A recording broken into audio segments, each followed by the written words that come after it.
Tiga perkara penting apabila kita selaku founder ataupun top management lakukan semasa SGM bersama dengan stokis dan juga ejen. Nombor satu, first kali bila kita duduk bersama dengan stokis dan ejen kita kena follow up progress mereka.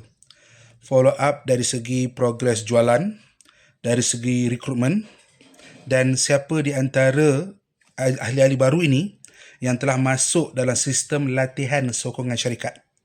Seperti dia datang training, cara nak jual produk, dah tahu ke belum skill tu. Dan cara nak persuade pelanggan, skill-skill tu.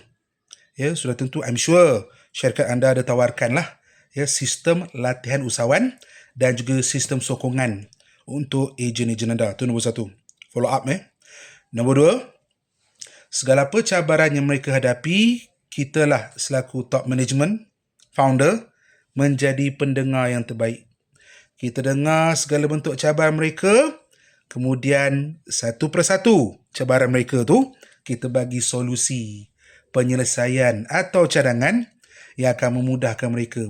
Biasanya manusia, bila kita dengari segala keluh resah mereka, setelah mereka menumpahkan segala bentuk sakit pening mereka tu, akhirnya mereka rasa lega. Dan bila mereka rasa lega, kitalah insan yang mereka sayang sekali sebab kita sudi mendengar.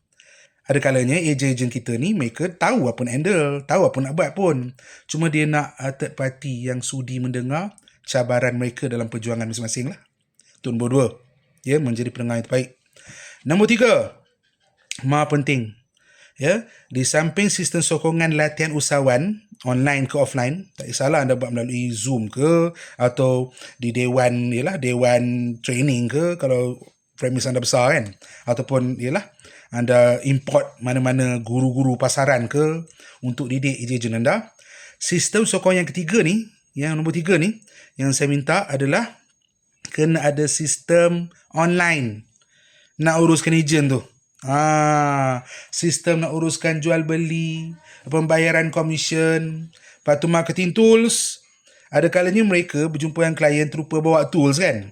Tools tu nak explain tentang produk, testimoni, marketing plan, semua tu kena ada dalam satu, orang kata, sistem online khas yang memang ejen tu pun ada tawarkan. Nak tahu lanjut, sila tekan pada pautan ataupun pergi kepada link yang kita sediakan pada posting ini.